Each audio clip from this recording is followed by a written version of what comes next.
Muy buenos días para todos, el Señor les bendiga. Queremos dar la bienvenida especial a cada uno aquí presente y también un saludo a los que nos escuchan por medio de la grabación. Esta semana se reportaron algunas personas y quisiéramos saludar de manera especial a Julio y Mónica en Argentina, que de vez en cuando nos escuchan. También Francisco, Noemí, Raúl y Mariana en Querétaro, México, que además nos acompañan. Un saludo, un abrazo para ustedes también. Hoy busquemos en nuestras Biblias Éxodo 19 y Éxodo 22. Continuamos. ¿Cuál serie? ¿De qué estamos hablando? Unos a otros. ¿Cuántas veces encontramos unos a otros en la Biblia? Unas 50 veces, más o menos. Muchos hermanos han expresado en la iglesia, han expresado el deseo de crecer, y cuando el salón está lleno, qué feliz nos ponemos.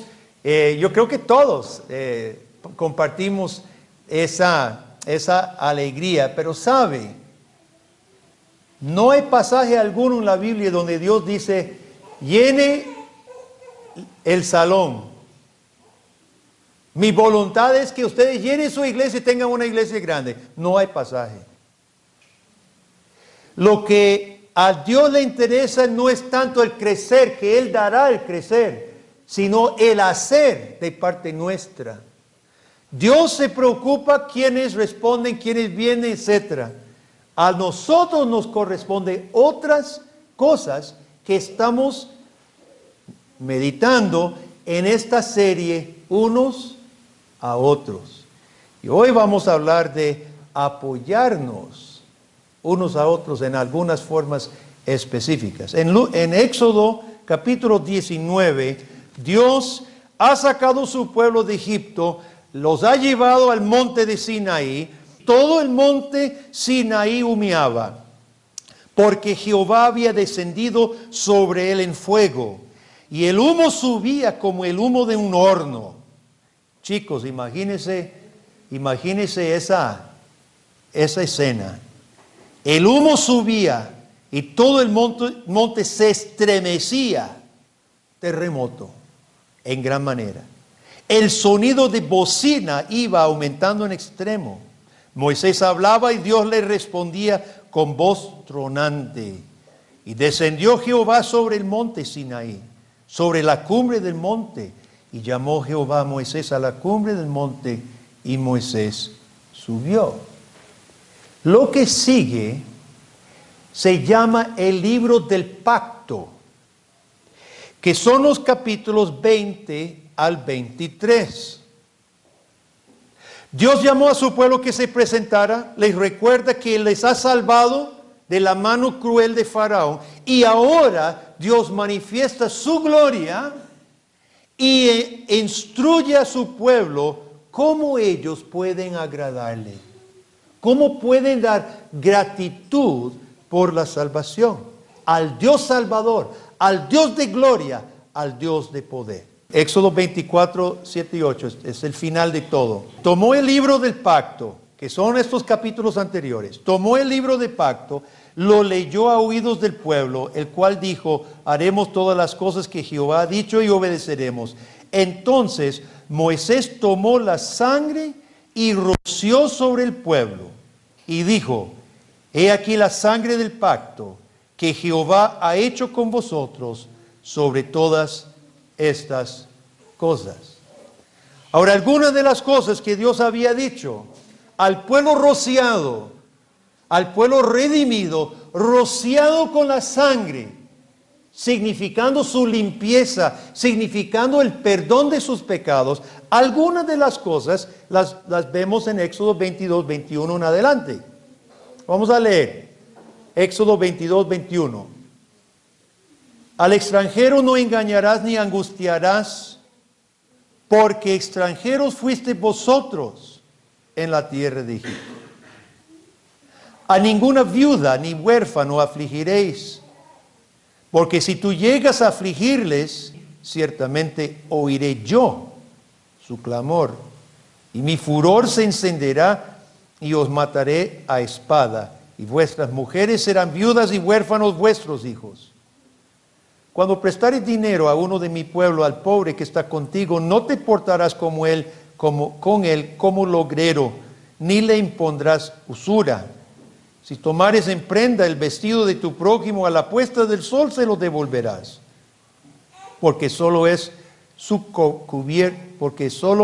es su cubierta, es su vestido para cubrir su cuerpo, en que dormirá. Y cuando él clamare a mí, yo le oiré, porque soy misericordioso.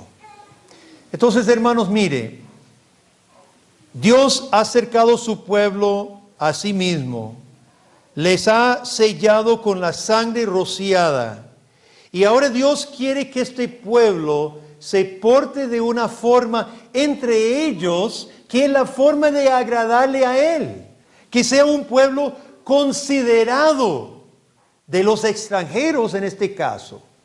La palabra extranjero abarca todo lo que no eran ciudadanos, los que eran visitantes, los que eran viajeros. Ahora, si nosotros vamos a hacer la aplicación, porque no somos los israelitas en Palestina, nosotros hoy somos una iglesia, tendríamos que hablar los que no son miembros de la iglesia, los que están fuera de nosotros. Ellos serían los extranjeros, los no cristianos, los que nos visitan a nosotros. Ahora, muchos pasaban por Israel, Dios les dio una ubicación logísticamente clave. Israel era el paso, la ruta principal de comercio. Ahora, la tendencia humana, ¿qué es? A los extranjeros. Se cierran las fronteras, se cobra, toda la vida se cobra peajes, se cobra impuestos de las caravanas. Caravanas pasaban de Egipto hacia Siria y Babilonia. Y me imagino que en el imperio con David y Salomón lucraban mucho de tarifas que se imponían, ¿verdad? Ahora, Dios advierte a su pueblo de tener cuidado. A mí me han contado algunos de los viejos en Costa Rica que en tiempos viejos llegaba algún campesinito de algún rincón de Costa Rica y los timos que le hacían y las trampas que le hacían y la plata que le sacaban. Dios está dando, hermanos, una forma y una advertencia contra la naturaleza del ser humano de aprovecharse a otro cuando puede. Todos nosotros lo hemos visto. Tal vez algunos de nosotros lo hemos hecho. Y Dios dice, no engañarás ni angustiarás al extranjero.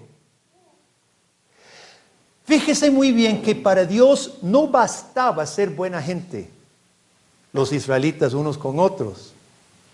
Esa es la tendencia, nos creemos buena gente entre nosotros, ¿verdad? No bastaba ser buena gente con los otros israelitas. Yo creo que Juan Calvino, cuando analiza este pasaje, lo ve con mucha visión clara, porque Calvino relaciona este versículo, no engañarás ni angustiarás, ¿sabe con cuál mandamiento? Con el 8º mandamiento, no robarás. No robarás. Calvino dice que si Dios no hubiera incluido esta parte, los israelitas habrían creído que al no hacer daño a los suyos, estaban obedeciendo a Dios.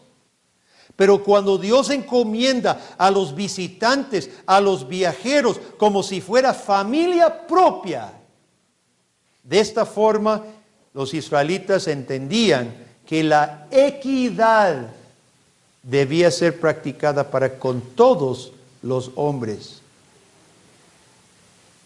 Si usted fuera a hacer una encuesta, hermanos, en Costa Rica, ¿qué piensa la población general de los evangélicos? ¿Qué piensa que dice la gente? ¿Practicamos equidad para con todos? Porque eso es lo que Dios está pidiendo. Y primero, antes de hablar de las viudas y los huérfanos, que todo el mundo pues puede sentir un amor por ellos, antes de hablar de ellos, Dios primero habla con los que muchas veces no nos importa mucho, los que están afuera. Dice Dios primero, yo quiero que mi pueblo sea un pueblo de equidad, de trato equitativo con todos, no solo el gremio de nosotros, no solo el clubcito de cristianos. Quiero que se porten con todos los de afuera de una forma equitativa. Nosotros sabemos que la ley de Dios no cambia, no hay ley antigua y otra norma para el Nuevo Testamento.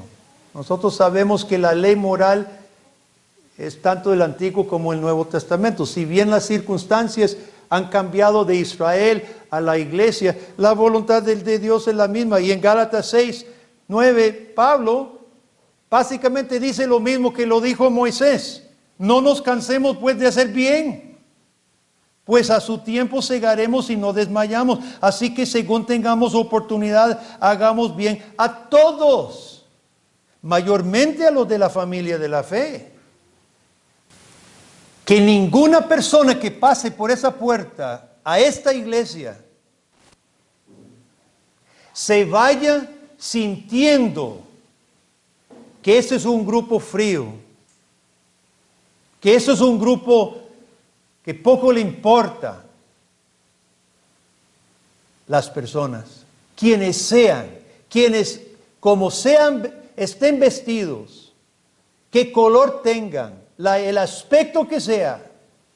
Hermanos, estamos hablando de la naturaleza de nuestra actitud en cuanto a la salvación, la redención. Este pueblo, Dios dice, ustedes fueron extranjeros en Egipto. ¿Quiénes somos nosotros, hermanos, para que estemos aquí? Nosotros no estamos aquí porque somos gran cosa.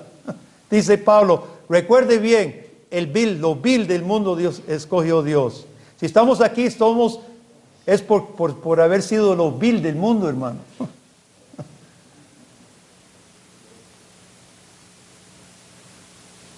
Con base en nuestra redención, Dios nos recuerda que nosotros nos portemos con otros que aún no son parte de su pueblo y que la equidad y el trato sea para con ellos como si fueran familia. En segundo lugar, versículos 22 al 24, a ninguna viuda ni huérfano afligiréis, porque si tú llegas a afligirles y ellos clamaren a mí, ciertamente oiré yo su clamor. En toda sociedad, la viuda y el huérfano son una clase vulnerable. Especialmente si no tiene hijos, la viuda no tiene quien la defienda. Dios decía que no afligieran a la viuda y el huérfano, y este término significa no solamente afligirlos, robarles o oprimirles. Tiene un sentido más amplio. Dios tampoco quería que las ignoraran. Afligirles en este sentido es también hacerse el desentendido. Dios no quería que los evitaran, que los ignoraran, que los hicieran a un lado. Tal vez nosotros no estamos oprimiendo a ninguna viuda. Usted no llega todos los días y trata de quitarle su casa. O a los huérfanos, usted no mete patadas a algún huérfano. Pero, ¿qué es nuestro sentimiento y qué es nuestro afán como iglesia y como cristianos, hermanos? ¿Nos preocupamos? ¿Debemos estar haciendo algo? Planteo la pregunta ahora a la luz de este pasaje. Hay oportunidades que algunos tienen que debería compartir con todos nosotros. Sabemos que nuestro hermano Juan Carlos en su ministerio con Educación Plus tiene oportunidad de llevar esperanza y consuelo a muchas personas necesitadas en varios barrios de San José. El israelita era llamado a demostrar la misma compasión de Dios. La compasión de Dios. Y es tan importante este sentir, hermanos, que Dios se declara defensor de viudas y huérfanos. Vea Salmo 68, versículos 5 y 6, dice Dios: soy padre de huérfanos, defensor de viudas, es Dios en su santa morada. Dios hace habitar en familia a los desamparados, saca a los cautivos a prosperidad, mas los rebeldes habitan en tierra seca. Dice Dios, hay solo dos clases: los rebeldes, que castiga, y los necesitados, que Dios socorra. Cuando el pueblo de Dios, hermanos, expresa el sentir de Dios, cuando nosotros tendemos la mano a las personas necesitadas, estamos imitando al Dios que nos tendió la mano a nosotros. Éramos desvalidos, éramos necesitados, estábamos desprovistos de todo amparo. ¿Quién nos defendía en el pecado, hermano? ¿Quién nos iba a sacar del infierno? Nadie. Y Dios se humilló, envió su propio Hijo, y quiere nosotros, hermanos, que nosotros imitemos a ese mismo Dios. ¿Sabe que una de las razones que Dios envió a Israel al exilio en Babilonia fue porque desatendieron estas cosas? En Ezequiel 22:7 dice: al padre y la madre despreciaron en ti, al extranjero trataron con violencia en medio de ti, al huérfano y a la viuda despojaron en ti. Por tanto, te dispersaré por las naciones, te esparciré por las tierras y haré fenecer de ti tu inmundicia. Haré acabar tu inmundicia, destruyéndolos. Ahí se acabó la inmundicia de Israel porque lo destruyó.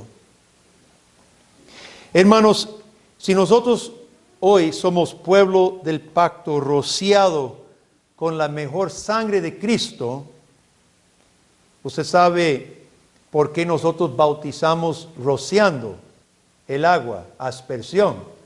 Porque el bautismo simboliza lo que hizo Moisés ese día en el monte de Sinaí. Roció la sangre sobre el pueblo, limpiando simbólicamente sus pecados. El agua limpia nuestra conciencia, dice Pedro, no el agua lavando, sino representando la sangre de Cristo. Ya no se derrama más sangre. Cristo derramó la última sangre, que ya no hay derramamiento más de sangre. Pero el bautismo es aspersión, lo mismo que Moisés hacía. Y si nosotros somos ese pueblo, hermanos, rociados de la sangre de Cristo, la misma voluntad de Dios en el Antiguo Testamento lo encontramos, pero literalmente repetido en el Nuevo. Santiago 1:27, que dice: la religión pura y sin mácula delante de Dios el Padre es esta: visitar a los huérfanos y a las viudas en sus tribulaciones, y guardarse sin mancha del mundo.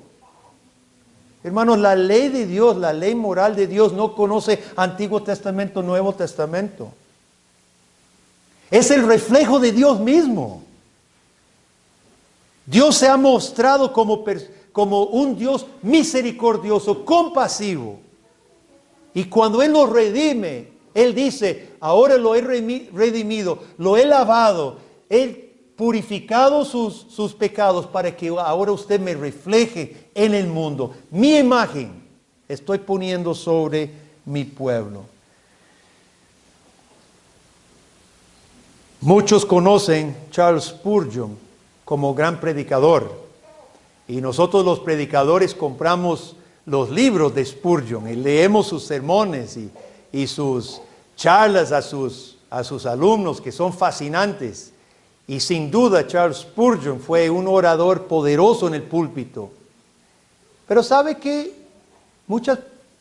Muy pocas personas recuerdan que la iglesia de Spurgeon Fue comprando lotes enteros, bloques enteros de la ciudad, casas, apartamentos. Y tenía muchas viudas y personas necesitadas sostenidas por la iglesia. Recibían una pensión mensual de parte de la iglesia. Muy pocas personas conocen la obra social que hacía Spurgeon. Dios quiere un pueblo como Él, compasivo, misericordioso. En tercer lugar, versículos 25 al 27. Cuando prestares dinero a uno de mi pueblo, al pobre que está contigo, no te portarás con él como logrero, ni le impondrás usura. Dios quiere un pueblo generoso. Fíjese que Dios llama a esta persona uno de mi pueblo. ¿Qué es lo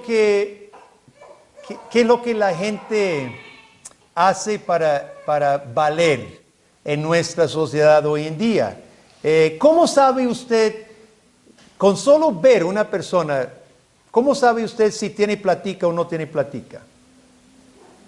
Bueno, no siempre se sabe, pero muchas veces sí se sabe. Con la ropa, los zapatos, las joyas, el carro. Lamentablemente, en nuestra sociedad hoy, las personas creen, el mundo cree que valemos por lo que tenemos. Y Dios quiere que nosotros desechemos esas categorías, hermano. El pobre en la sociedad de Israel no valía menos ante Dios por ser pobre. Uno de mi pueblo ha caído en desgracia. Se le murió el papá, se le murió la mamá, está luchando, necesita una ayuda financiera. Es uno de mi pueblo, dice Dios. En el mundo en general, en las sociedades humanas, la persona pobre muchas veces no tiene las cualidades que lo hace valer. No puede pagar un abogado para que le defienda. Aguanta lo que le den. Palo muchas veces. No tiene la preparación académica posiblemente. No tiene casa grande y terrenos. Pero Dios se preocupa en especial por esa persona. Dice, es uno de mi pueblo. Entonces, Dios da una regla contra cobrar intereses en el caso del pobre. Dios no está en contra de cobrar intereses. Usted sabe que la iglesia medieval impuso una regla que nadie podía cobrar intereses. Entonces todos los préstamos eran clandestinos, como los prestamistas. ¿Y qué interés cobran los prestamistas ilegales? ¡Más!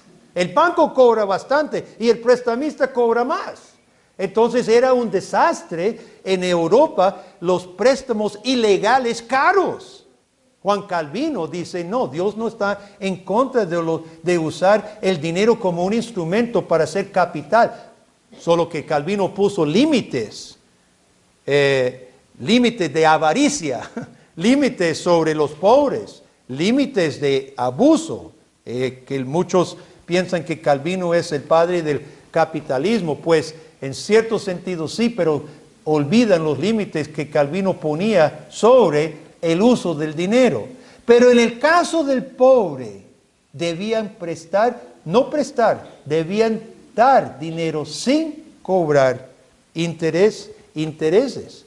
Ahora, es un poco chistoso porque dice que puede tomar su capa en prenda, pero solo hasta que se ponga el sol, ¿verdad? Digamos que le llega a usted a mediodía y dice, hermano, mire, necesito una ayuda, me puede prestar 50,000 pesos, yo se los devuelvo apenas yo pueda. Bueno, ¿qué me deja entonces de prenda? Lo único que ando es la ropa puesta, pero sí tomen la chaqueta. Ok, está bien. Pero a las 5 de la tarde tiene que devolvérsela porque ya se puso el sol. ¿Qué es lo que es casi chistoso lo que Dios está diciendo? Si va a pedir prenda, pídala entonces, pero hasta hasta que se ponga el sol, porque si solo anda la ropa puesta y se va a acostar de noche y hace frío, ¿con qué se va a cubrir? Devuélvasela. El propósito era que ni pedían prenda, tenían que darle, sin esperar.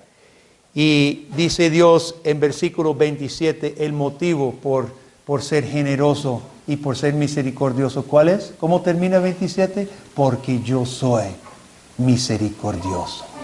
Ese es el motivo, hermano. Dios fue misericordioso con nosotros, quiere que nosotros seamos misericordiosos con los otros. Otra vez encontramos en el Nuevo Testamento que se repite exactamente lo mismo. En Lucas capítulo 6, nuestro Señor Jesús dice 6:33, si hacéis bien a los que os hacen bien, ¿qué mérito tenéis?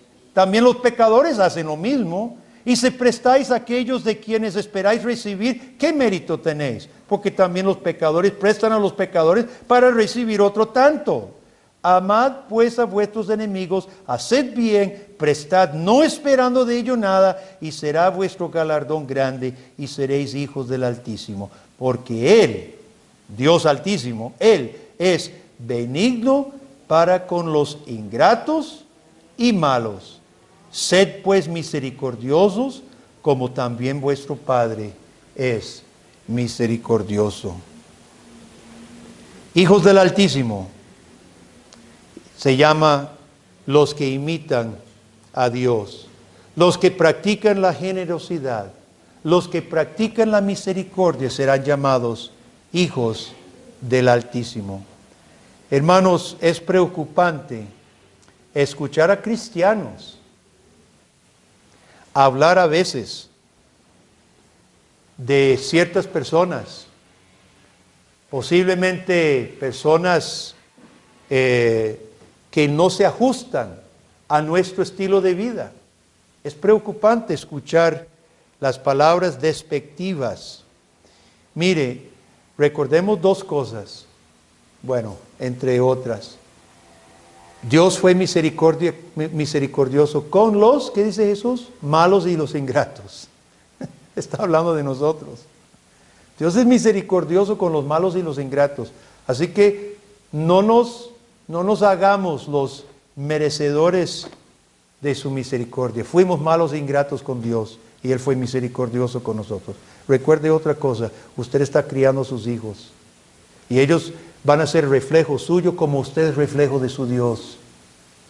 Ahora, si nosotros reflejamos mal a Dios y nosotros hablamos mal de otros, sus hijos van a ser iguales o peores. Dios quiere que como Él debe ser reflejado en nosotros, ese amor se refleje en nuestros hijos. Unos a otros, apoyándonos unos a otros. Dios quiere un pueblo consciente, compasivo y generoso. Pablo dice en Gálatas 6, versículo 2, sobrellevad los unos las cargas de los otros y así cumplid la ley de Cristo. Hemos sido rociados con la sangre de Cristo. Hemos sido acercados a Dios. Ahora Dios desea ver el reflejo de Él en nosotros a través de nuestro trato con otras personas. ¿Cuáles formas prácticas, hermanos, podemos hacer aquí? En primer lugar, recordemos, nuestra iglesia, a través de la diaconía, tiene dineros destinados para la ayuda de personas necesitadas. Seamos generosos en las ofrendas. De esta manera nosotros como un todo, como una iglesia, ayudamos a las personas. Y individualmente podemos buscar ser más espontáneos. Yo sé que todos tenemos miedo en la sociedad en que vivimos. Si vemos un carro parqueado y aparentemente una persona varada, pensamos, uy, ¿será una trampa o no? No sé cómo resolver esas cosas porque a veces es trampa, pero no siempre. Yo creo que, hermanos, necesitamos pedir a Dios sabiduría, inteligencia. Tal vez hay formas de saber si es trampa, llamando a otras personas, haciendo algo para las personas que nosotros encontremos. Pues busquemos ser espontáneos en nuestra ayuda para las personas. Como iglesia, no nos preocupemos tanto por crecer en números. Preocupémonos, hermanos, por demostrar nuestra gratitud a Dios por medio de compartir su amor los unos con los otros.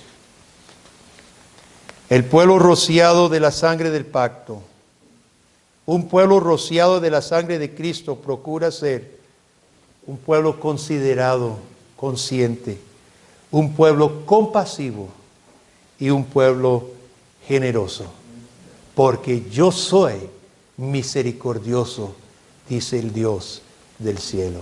¿Cómo respondemos nosotros, hermanos? ¿Qué diremos nosotros a nuestro Señor? ¿Respondemos para con Él? Espero que sí. Oremos. Dios Altísimo, tú que has sido bueno para con los malos y los ingratos, tú que eres misericordioso, que lo has sido con nosotros, tú que nos has rociado con la sangre del nuevo pacto en Cristo Jesús, oh Dios, clamamos hacia ti y pedimos que tú nos ayudes a ser agradecidos para contigo, apoyándonos unos a otros, Dios. Haznos conscientes para con los de afuera, Dios. Haznos compasivos con la viuda, el huérfano y el necesitado. Y haznos generosos con los que tienen necesidad. Porque tú eres así. En el nombre de Jesús lo pedimos. Amén.